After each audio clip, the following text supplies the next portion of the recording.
Olá você, mais uma vez estamos aqui para o reforço de matemática. Você que tem dificuldade, chegou até aqui, então vamos aprender um pouco hoje sobre mais um assunto que traz muitas dúvidas e dificuldades e as pessoas não sabem como, pelo menos, iniciar essa etapa.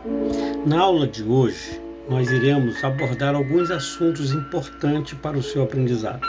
O primeiro é as construções geométricas e os ângulos, o que significa, como é que você pode identificar, como é que é a classificação dos ângulos, ok? E a segunda é o paralelismo e o perpendicularismo, ou seja, o que significa, ok? Então, fique com a gente.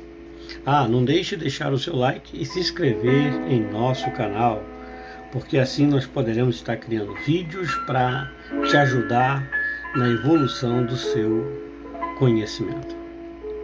Vamos lá.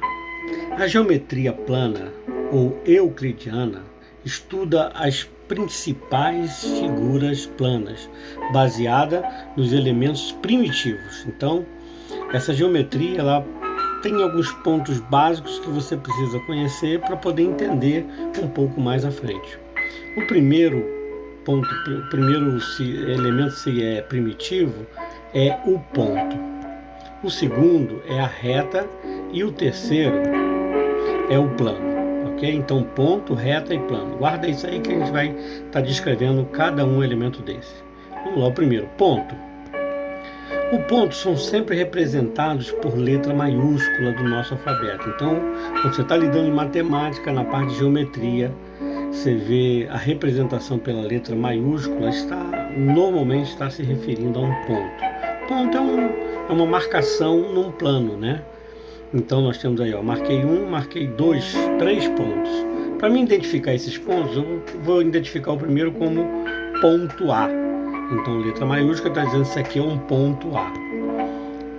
Aqui nós temos o ponto B e o ponto C. E quantos pontos fosse necessário, né? Milhares de pontos eu posso marcar num plano de forma que eu consiga identificá-los, ok? O segundo são as retas. As retas são sempre representadas por letra maiúscula do nosso alfabeto. A reta, ela é sempre representada pela passagem em dois pontos ao mesmo tempo, tá certo? A menor distância de uma reta é a menor distância entre dois pontos só pode ser uma reta. Vamos lá, continuando. Então nós temos a reta e normalmente a reta é representada pela letra minúscula. Então no caso aqui nós temos a reta R. O importante é saber que a reta ela é ilimitada, ou seja, não tem início e não tem fim. Ela é infinita para os dois lados, tanto para a direita como para a esquerda, para cima ou para baixo. Ela continua e vai embora no infinito, ok? Ela não tem limite, a reta não tem limite, ok? Para nós entendermos um pouco sobre reta, também temos que entender sobre o semi-reta. O que é uma semi-reta? Poderíamos dizer que é metade de uma reta, mas a semi-reta é a parte de uma reta em que tem início, mas não tem fim. Então, toda semi-reta, ela tem início e não tem fim. Então, tem aqui, a semi-reta se inicia no ponto A. Então, tem o ponto A, tá vendo? Marcado ali. A partir dali se inicia uma reta. E ela vai embora, ela não tem fim. Entendeu? Ela vai embora, ela acabou. Isso é uma semi-reta. Ela tem um início, mas não tem fim. A reta não tem início nem fim. A semi-reta tem início e tem fim. O segmento de reta. Então, o que é o segmento de reta?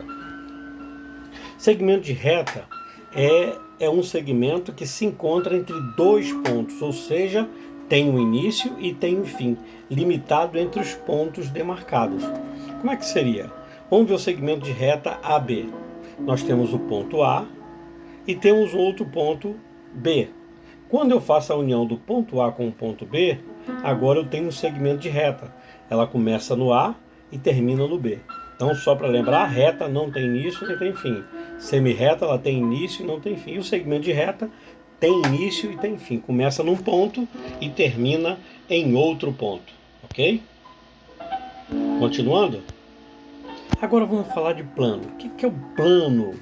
ele normalmente é representado pela letra grega do alfabeto, tá? Então nós temos o plano bidimensional e tem o plano tridimensional. Aqui nós temos um plano de uma dimensão só. Então quando você olha, por exemplo, o chão e a parede da sua casa, você está olhando um plano bidimensional, ou seja, o horizonte com o vertical, ok? Horizonte vertical. Quando você olha o canto da parede, que você vê a parede da esquerda, a parede da direita e o chão, se você olhar, você está vendo um plano tridimensional, ok? Então isso é plano, tá? Continuando. Agora, as posições relativas entre um ponto e uma reta. Conhecendo os elementos primitivos, que é ponto, reta e plano, é possível fazermos análise da posição relativa entre um ponto e uma reta. Vamos imaginar o seguinte: eu tenho uma reta, tá certo? A reta R, já sabemos que ela não tem início nem tem fim, e aí nós temos 3 pontos. Nós temos o ponto A, nós temos o ponto B e nós temos o ponto C. Observe o seguinte: o ponto A e o ponto C estão sob a reta. Poderíamos dizer que aqui nós temos um segmento de reta, o segmento de reta AC, tá certo? Então eu vou dizer que os pontos A e C pertencem à reta, mas o ponto B ele está fora da reta. Se ele está fora da reta, então o ponto B ele não pertence à reta. Então são as posições relativas a uma reta e os seus pontos, ok? Vamos continuando a nossa aula. A posição relativa entre duas retas, então você tem duas retas. Como é que a gente pode ver essas posições relativas entre duas retas? Duas retas elas podem ser de algumas formas. A primeira forma que ela pode ser paralela. As retas também podem ser concorrentes. Ou as retas podem ser coincidentes. Então as retas podem ser paralelas, concorrentes e coincidentes. O que são retas paralelas? Retas paralelas são aquelas que estão lado a lado e nunca se encontram, ou seja, não possui nenhum ponto comum entre elas. Então, a representação da reta paralela é feita com duas barras, por exemplo, R, duas barras T, significa R paralela a T. Então, a reta R é paralela à reta T. Como é que isso seria? Eu tenho aqui a reta R e ao lado eu tenho a reta T. As duas nunca se encontrarão em ponto nenhum, mas caminham lado a lado, ok? Então isso eu posso dizer que a reta R paralela a T. Então quando você vê esse símbolo R, duas barras e T, significa que as retas são paralelas, tá certo? Então lê-se reta R paralela a T. Outro tipo são as retas concorrentes, quando possui um único ponto comum. Vamos imaginar que nós temos a reta R e a reta T. Olha que elas se cruzam. E esse ponto que elas se cruzam, nós vamos chamar de ponto D. Então essas retas elas se cruzam, uma vez que se encontrou aqui, como elas são infinitas, nunca mais se encontrarão em ponto nenhum, ok? Então podemos dizer que as retas se encontram no ponto D. Elas são retas concorrentes porque tem um ponto comum entre elas. E as outras são as retas coincidentes, possuem infinitos pontos comuns, ou seja, são exatamente iguais. É uma reta sobre a outra, uma reta dentro da outra, poderíamos dizer assim. Então nós temos a reta E, temos a reta T, aí a gente traça a reta R, você viu que as duas estão uma dentro da outra, então R é igual a T, então são retas coincidentes, ok? Lê-se reta coincidente. Outra coisa que nós vamos aprender um pouco agora é sobre os ângulos. O ângulo é a região formada pelo encontro de duas semirretas. Então, duas semirretas se encontraram, ou seja, existe um ponto comum entre elas e elas vão seguir. Então, nós dizemos que isso é um ângulo. Como é que seria? Normalmente, o ângulo é simbolizado por um circunflexo. O símbolo circunflexo sobre a letra que identifica o ângulo, tá certo? A medida do ângulo é feita em graus, exemplo 30 graus, 40 graus, ok? Que é a abertura desse ângulo.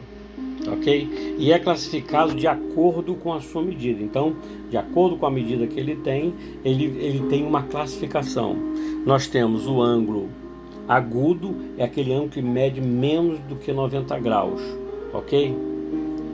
Nós temos o ângulo reto, que mede exatamente 90 graus. O que é o 90 graus? 90 graus é quando você está sentado na mesa e a mesa é quadrada ou retangular, aquele canto da mesa, aquilo ali simboliza, você vai ver que simboliza o ângulo reto, o ângulo de 90 graus, ok? É uma horizontal com uma perpendicular, ok?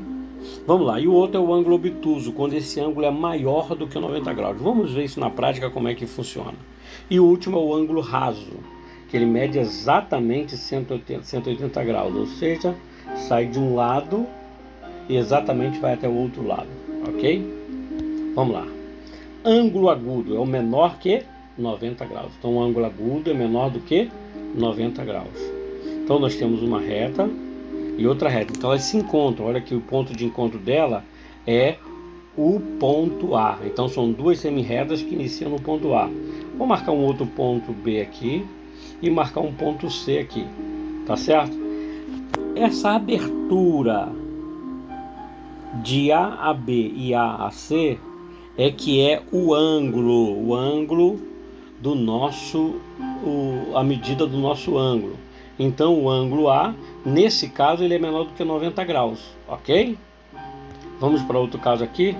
O ângulo reto, ele mede exatamente 90 graus. Ou seja, nós temos uma reta e outra reta, e elas se encontram também no ponto A, marcando o ponto B e marcando o ponto C. Essa abertura dos dois ângulos aqui forma exatamente o ângulo reto. Ele tem 90 graus, tá certo? Você vê que ele tem 90 graus certo, ok? É o canto da mesa. Se lembrar, é o canto da mesa, é o canto da sua casa lá. Agora nós temos o ângulo obtuso. Ele é maior do que 90 graus. Como é que é isso? Eu tenho as duas retas, elas se encontram no ponto A, tá certo? Vou marcar o ponto B, agora eu vou marcar o ponto C, e essa abertura desse ângulo, ele é maior do que 90 graus. Olha aqui, esse ângulo, ele é um ângulo obtuso, e o outro ângulo que nós aprendemos é o que mede exatamente 180 graus, ou seja, que mede dois ângulos de 90 graus, ok? Então nós temos aqui a reta A, a semirreta B se encontram no ponto A. Então duas semirretas, uma vai para o lado, outra vai para o outro, ok? Aqui eu tenho o ponto B, aqui eu tenho o ponto C. Essa abertura desse ângulo, ou seja, que vai da parte A até a parte C, essa abertura todinha aqui, ela tem 180 graus. Então uma linha reta, ela tem um ângulo de 180 graus, ok? Ficou tranquilo? Então vamos ver, ó, o ângulo agudo mede menos que 90 graus, tem essa formação. O ângulo reto, ele mede exatamente 90 graus e ele tem essa formação. O ângulo obtuso, ele é maior do que 90 graus, então ele tem essa formação. E o ângulo reto, ele tem exatamente 180 graus, ou seja, dois ângulos retos, e ele tem essa formação, ok? Se você entender bem esses conceitos, vai ficar fácil para você entender um pouco mais à frente. Nós vamos falar sobre polígonos, quantos lagos tem um polígono, então você tem que entender esses pontos básicos, tá certo? Esses elementos essenciais da geometria plana. Até a próxima aula, não deixe de assistir os nossos vídeos, porque nós estamos aqui para te ajudar a você crescer na sua vida profissional e no seu conhecimento de matemática.